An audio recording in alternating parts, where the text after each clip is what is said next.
배고픈 건 참을 수 있어도 배 아픈 건 못 참는 게 사람의 진짜 본성입니다. 가족에게도 하면 안 된다는 자랑이 5가지 정도 있다고 합니다. 그 중에 하나가 바로 돈 자랑입니다.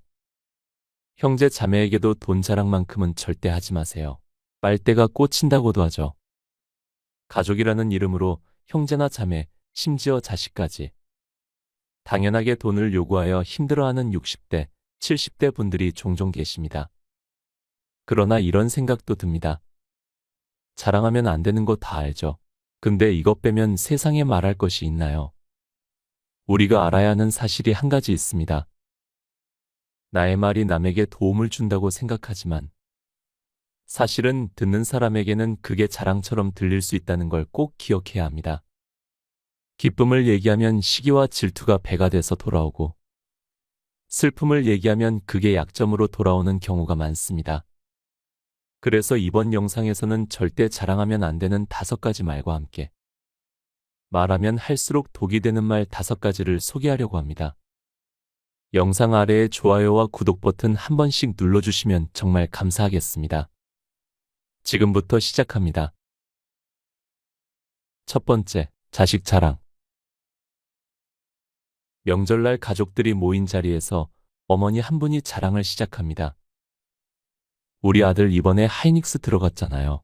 축하 기념으로 1월에 하와이 다녀오려고요. 처음에는 모두가 축하를 건네지만 시간이 지나면서 점차 다른 친척들의 표정이 굳어집니다.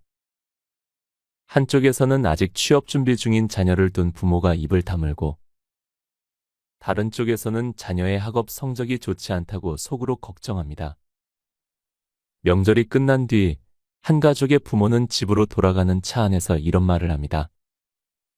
저번에도 말하지 않았어? 굳이 명절에 이런 얘기를 대놓고 하는 건 무슨 경우야? 자랑을 한 어머니는 단순히 자신의 기쁨을 표현한 것뿐이라고 생각했겠지만 듣는 이들에게는 그저 자식 자랑 거리일 뿐입니다. 결국 자식 자랑은 자기 만족을 위해 하는 거예요. 그렇다면 왜 자식 자랑이 이렇게 불편하게 느껴질까요? 사람들은 무의식적으로 자랑을 들으면 자신과 비교하게 됩니다. 듣는 사람 입장에서 우리 애는 왜 저렇게 못할까라는 생각이 들고 그 생각은 곧 자존심을 건드립니다. 내 자식 자랑, 내 자식 사랑을 남에게까지 부탁하지 않아야 합니다.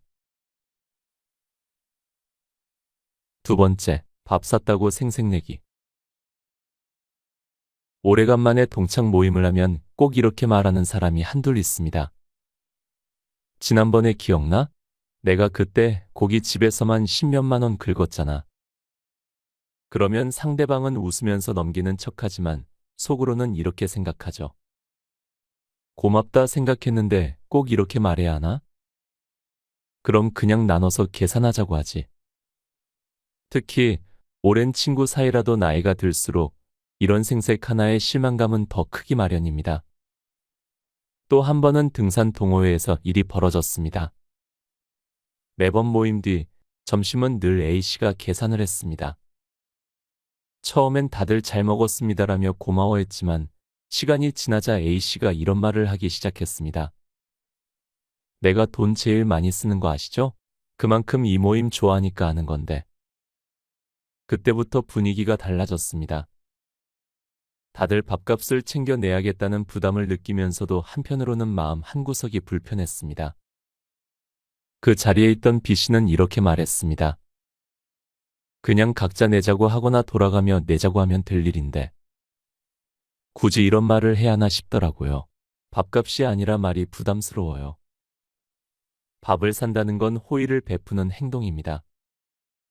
하지만 그 뒤에 생색을 내는 순간 그 고마움이 부담으로 바뀌고 관계가 달라지게 됩니다. 어느 60대의 댓글에 많은 분들이 공감을 해주셨습니다. 밥 한 끼 대접하는 건 마음입니다. 마음은 말로 하는 게 아닙니다. 행동으로 보여주는 게 진짜 마음입니다. 세 번째, 돈 자랑. 돈 자랑을 하는 사람을 보면 겉으로는 대단해 보이지만 깊이 들여다보면 그렇지 않을 때가 많습니다. 돈 얘기만 꺼내는 그 사람, 정말 부자일까요? 사실은 돈이 많은 게 아니라 돈이 있는 척 보여야 자신을 조금이라도 더 가치 있어 보이게 만들려는 경우가 대부분입니다. 모임에서 이런 사람이 있다고 해봅시다. 이번에 펀드 수익이 좋아서 500만 원을 벌었네. 혹은 요즘 주식에서 한 달에 몇 천은 기본이야. 이런 말을 하는 순간 다들 속으로는 와, 대단하다 하다가도 이내 다른 모습들이 떠오르기 시작합니다. 한 번도 모임에서 밥을 산 적이 없다거나 술자리에서도 늘 누가 계산하길 기다리는 모습 같은 것 말이죠. 돈 자랑만 하는 사람의 진짜 모습은 이렇습니다. 돈이 많다며 입으로는 자랑하지만 정작 남에게 베풀거나 쓰는 건 인색하기 짝이 없습니다. 심지어 자랑을 하면 할수록 사람들은 그 사람의 실체를 더 잘 알아챕니다. 저 사람은 매번 돈 이야기를 하지만 항상 얻어먹고 집에 갈 땐 손가방 하나 든 채 빈손으로 떠나네. 이런 생각이 들면서 자랑에 대한 부러움은 점점 불쾌함으로 변합니다. 그렇다고 해서 이 사람이 진짜 부자가 아닐 가능성이 없진 않습니다. 오히려 부자인 경우에도 이런 자랑은 사람들에게 진짜 중요한 점. 인간적인 신뢰와 관계를 망칠 뿐입니다. 돈이 많아 보이려고 애쓰는 모습이 결국엔 나는 내 자신을 돈으로밖에 설명할 수 없다는 불안과 결핍으로 읽히기 때문입니다. 혹시 진짜 내가 금전적으로 여유가 있다면 반드시 여유를 보여주세요. 사람들에게 돈을 보여주는 것이 아니라 여유를 보여줘야 합니다. 진정으로 여유가 있는 사람은 돈 이야기를 하지 않아도 자연스럽게 여유가 몸에 스며들어 스며나온다. 네 번째, 재산 자랑. 누구나 한 명쯤은 아는 그런 사람이 있죠. 모임에서 자연스럽게 이야기가 흘러가다가 갑자기 새 차 이야기를 합니다. 이번에 새로 나온 BMW로 바꿨어. 타보니까 국산차는 못하겠더라고. 차 열쇠를 은근슬쩍 테이블 위에 올려두기도 합니다. 그런 사람을 떠올리면 몇 가지 특징이 금방 떠오릅니다. 가장 먼저 자랑은 하는데 돈을 쓸 때는 꼭 손이 작아지는 사람이죠. 매번 비싼 차 자랑은 하면서도 모임 후엔 늘 제일 늦게 자리에서 일어나 누가 계산하기를 기다립니다. 또 다른 특징은 뭐냐 하면 이런 사람들은 차 자랑을 하면서도 그 차를 유지하는 데 필요한 작은 것들, 예를 들어 기름값이나 보험료 같은 현실적인 얘기는 절대 꺼내지 않는다는 겁니다. 이런 자랑을 들으면 처음엔 진짜 멋지다고 느낄 수도 있습니다. 근데 시간이 지나면서 깨닫게 되죠. 이 사람이 자랑할 수 있는 건 차밖에 없나? 다른 이야기나 공감할 수 있는 부분은 없고 매번 부동산이나 주식 얘기만 합니다. 그러다 보면 오히려 그 자랑이 그 사람의 허전함을 드러내는 것처럼 느껴질 때가 있어요. 그리고 무엇보다도 재산 자랑은 듣는 사람에게 은근한 피로감을 남깁니다. 아, 또 시작이네. 결국 남는 건 비싼 차와 그 차를 타고 다니는 사람의 얄팍한 허세뿐이죠. 다섯 번째, 돈이 많이 드는 취미 자랑. 돈이 많이 드는 취미를 자랑하는 사람들은 대개 이런 공통점이 있습니다.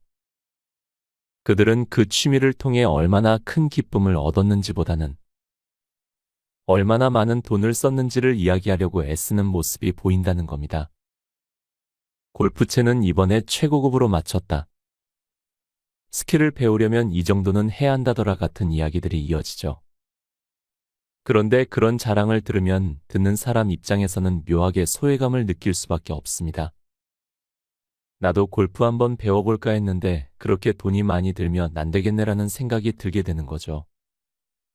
또 다른 특징은 그 자랑이 끝난 뒤 모임에서 남는 공허함입니다. 예를 들어 요즘 서핑 타는데 서핑보드 하나가 몇백은 하더라라는 말을 하면서도 정작 그 서핑을 통해 어떤 경험을 했는지, 무엇이 좋았는지에 대한 이야기는 별로 없습니다.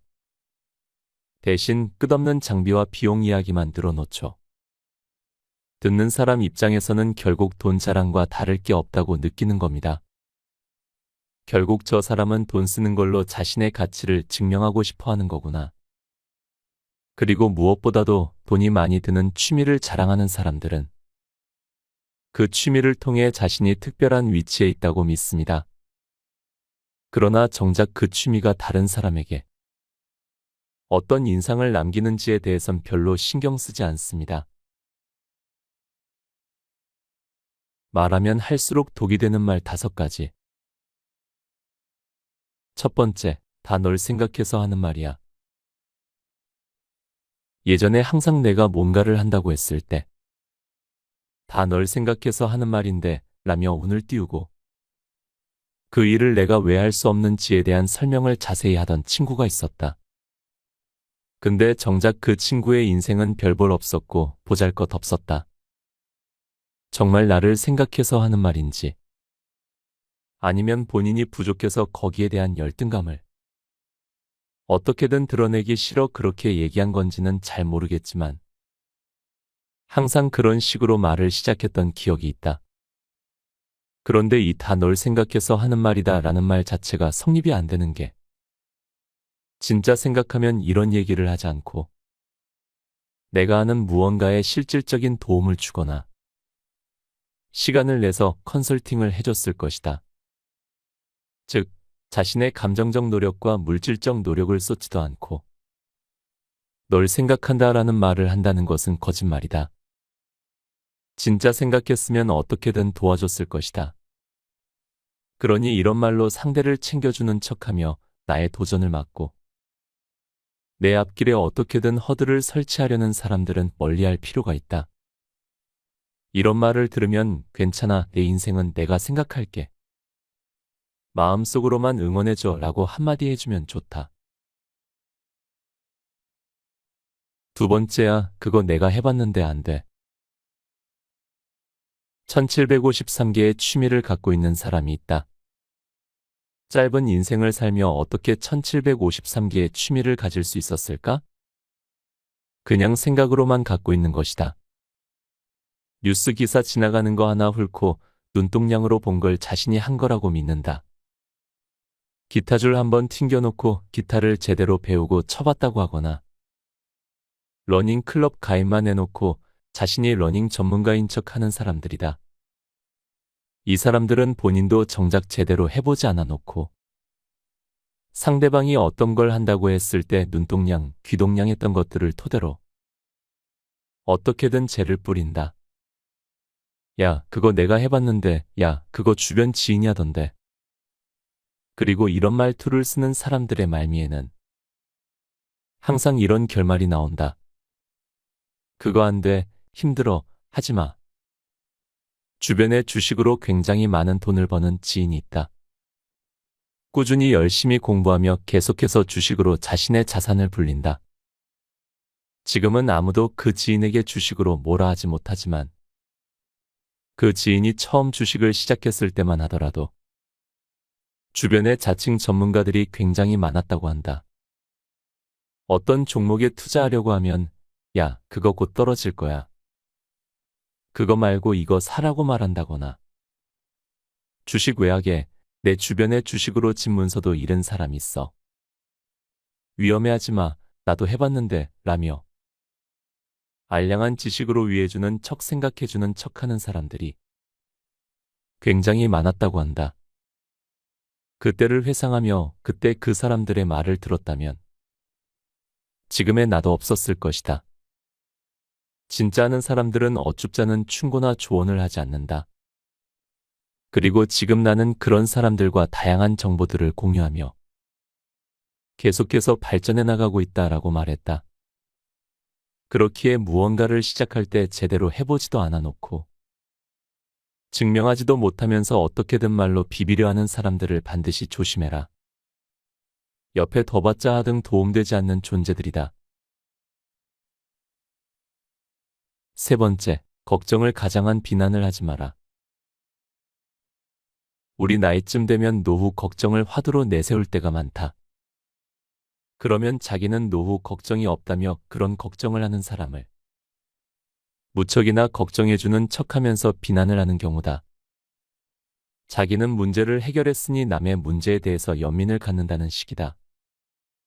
하지만 내가 보기엔 경제적 해결은 했는지 모르나 정신적 노후를 전혀 대비하지 못한 모습이다. 언제 철이 드나 할 정도로 말을 던져놓고 어떻게든 봉합하려고 아등바등하는 것을 보면 안타깝기 그지없다. 그리고 건강 문제에 관해서도 마찬가지다. 서로 어떤 식으로 건강을 유지하는지 설왕설래하는데 자기는 아무런 걱정 없이 건강하다고 한다. 그런 사람이 얼마 전에 감기로 되게 고생을 한 것을 알만한 사람은 다 아는데도 말이다. 아무리 말이 고파도 그렇다 할 말 안 할 말을 마구 해가며 감나라 대추나라 하는 것은 현명하게 사는 일이 아니다.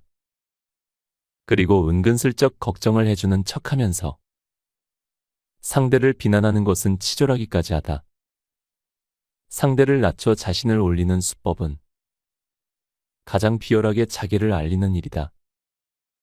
하숙끼리는 통할지 몰라도 고수가 보기엔 아직 멀었다는 것을 안다. 자기 일에는 소원하면서 남의 일을 걱정해주는 척. 은근히 비난을 일삼는 사람 말이다. 듣기에 따라서는 무척이나 인류애가 느껴지고 잠깐은 좋은 사람 이미지가 있겠지만 오랜 시간 같이 하다 보면 관계의 우호적인 걱정이 아니라 자기 만족을 위해서 상대를 비난하고 있다는 것을 알게 된다. 말을 하는 사람은 답을 알고 얘기하는 것이 대부분이다. 생각해보라, 답답해서 말하는 것이지. 답을 구하려고 말을 꺼내는 사람은 거의 없는 것이다. 그러니 남을 걱정해주는 척하며 은근히 비난할 생각을 하지 마라. 차라리 가만히 듣고 고개만 끄덕여주는 것이 답답한 속사정을 말하는 사람에게는 더 큰 위안이 된다. 괜히 나서서 이러쿵저러쿵 말도 안 되는 말로 위안이나 격려를 하려고 덤비지 마라. 네 번째, 왕년애를 찾지 마라. 나이가 들었는데 옛날 이야기 밖에 가진 것이 없을 때 당신은 쓸쓸해진다. 사람 중에 유독 자신의 삶만 더 불쌍하다고 여기는 사람이 있다. 그래서 남들이 무슨 말을 할라치면 그건 세 발의 피라는 식으로 남의 얘기를 자르고 자기가 겪은 고초만 이야기를 한다. 그래서 자기가 가장 어려움을 극복하고 살아왔다고 하면서 자신을 연민한다. 거기서 얘기가 마무리되면 그나마 다행인데 이런 사람 대부분은 자기의 연민을 무기로 삼아 상대를 겁박하기도 한다. 자기만한 아픔이 또 어디 있냐며 연민을 장사하듯 내두르는 것이다. 보기 민망하다. 남보다 더 어려운 역경을 딛고 살았으면 그것으로 됐다. 그것을 마치 무슨 훈장이라도 되는 양버젓이 내걸고 상대를 오히려 약자로 취급하려는 모양새는 썩 보기 안 좋다. 사람은 나름대로의 생이 있다. 같은 조건이나 같은 환경으로 살지 못하기 때문에 삶은 그 다양성만큼이나 개별적인 차이를 갖는다. 그런데 자기만이 최고의 아픔이고 역전의 용사인 척 행세하는 것은 꼴불견이다. 자신은 한없이 이해받아야 하고 자신은 누구보다 위로의 대상이라고 여기는 것도 자만의 일종이다. 특별함은 누구에게나 있는 것이지 자기만의 전유물이 아니다. 그럼에도 자기의 연민에 쌓여서 남이 겪은 고통은 하찮게 생각하는 것이 안타깝다. 그런 사람은 보기보다 자기 주장이 강하다. 고집이 세며 자기 연민을 그 어떤 자랑거리 이상으로 생각해서 남에게 정신적인 강요를 하는 것이다. 내가 이렇게 살아왔는데 나를 왜 대접하지 않느냐는 식이다. 마치 자신이 음치인 줄 모르고 합창을 하면서 괴성을 지르는 것과 같다. 자기 삶이 소중하고 아름답다면 타인의 생도 그러하리라 인정해야 한다. 나만 힘겹게 인생사를 살아왔다는 자부심 내지 연민을 가진다면 타인과 공동체 의식을 갖기가 수월치 않은 사람이다. 환경을 탓하기 전에 누구나 생에 부여받는 희로애락의 크기는 일정하다고 생각된다. 다만 그것을 어떻게 분배하고 살아가느냐가 인생의 관건이 되는 것일 테다. 그러니 자기만 억울하고 자기만 상처가 크고 아프다고 여기는 것은 그만큼 기쁨과 즐거움에 적은 분배를 했다는 우매함을 드러내는 꼴이다.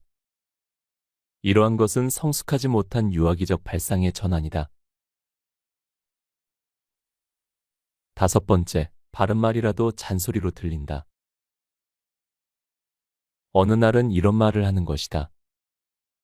며느리가 외국에서 온 사람이라 한국 문화에 익숙하지 않고 잘 몰라서 실수도 하고 그런단다. 하지만 절대로 대놓고 가르치지 않는다는 것이다. 자기는 며느리한테 잘잘못을 그 자리에서 말로 하지 않고 문자를 보낸다는 것이다. 얼굴 맞대고 좋지 않은 말을 하면 서로가 불편하게 될 수도 있으니 차라리 문자로 이러이러할 때는 어떻게 하는 것이 좋다고 말한다는 것이다. 그래야 서로 감정적이지 않고 이성적으로 문제를 풀어간다는 것이다. 듣고 보니 100번 맞는 말이다. 아무리 좋은 말도 면전에서 이러쿵저러쿵 하다 보면 마음이 상하게 되어 있다. 본인 말대로 며느리가 말대꾸를 할 수도 있고 자기가 지나친 잔소리를 할 수도 있단다. 맞는 말이 말대꾸고 맞는 말이 잔소리라는 것이다. 그렇다 틀린 말은 없다. 그래서 옳고 그름으로 서로 자지 주장을 내세우다 보면 가족이라 해도 마음이 편치 않고 볼 때마다 그 앙금이 남아있어 거리감이 생기는 것이다. 그래서 자기는 절대로 말로 가르치거나 알려주지 않고 문자로 한다는 것이다. 나름대로 최선의 방책인 것 같아 현명한 처사로 여겨진다. 우리는 남의 잘못을 급하게 고칠 것을 요구한다. 감정을 쏟아내서 상대방을 어리둥절하게 만들기도 하고 불편하게 만든다. 결국은 자기 잘못을 시인한다고 해도 썩 마음이 내키지 않을 것이다. 지혜롭게 사는 사람은 기다릴 줄 안다. 남을 기다리는 것도 중요하지만 자기 자신에게도 시간을 주고 이성적으로 해결하는 것이다. 그러려면 상대방 앞에서 면박 주지 말고 본인의 생각을 또박또박 적어 보내는 일은 배려고 사랑인 것이다. 하고 싶은 말을 가래침 뱉듯 툭 하고 던지지 말고 문자판에다 한 글자 한 글자 오타 없이 이해한다고 적어라. 그리고 이렇게 하면 어떻겠느냐고 의향을 묻듯 하면 좋을 것이다. 말 없는 꾸중은 약이 된다. 상대를 다치게 하지도 않고 나를 감정에 휩싸여 힘들게 하지도 않으니 좋은 일이다. 곁에 두고의 짧은 생각. 우리는 모두 살면서 자랑하고 싶은 순간들이 있습니다.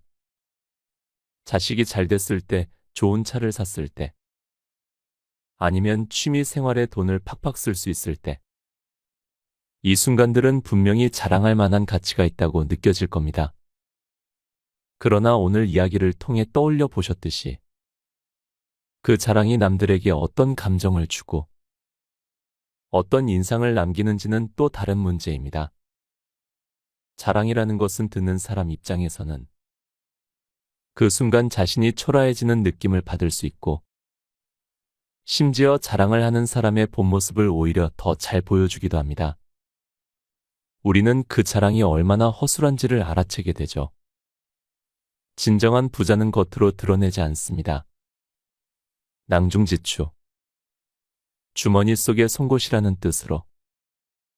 재능이 뛰어난 사람은 숨어 있어도 저절로 사람들에게 알려짐을 이루는 말입니다. 진정한 부자는 자신의 것을 자랑하지 않습니다. 진정한 부자는 말하지 않아도 남들은 느낄 수 있습니다. 꼭 돈이나 능력이 아니더라도 여러분의 마음에 꽉 찬 부가 생겼으면 좋겠습니다. 오늘도 함께 해주셔서 감사합니다. 책무리한 사람에게 휘둘리지 않는 법과 넌 늙어봤냐 난 젊어봤다를 읽고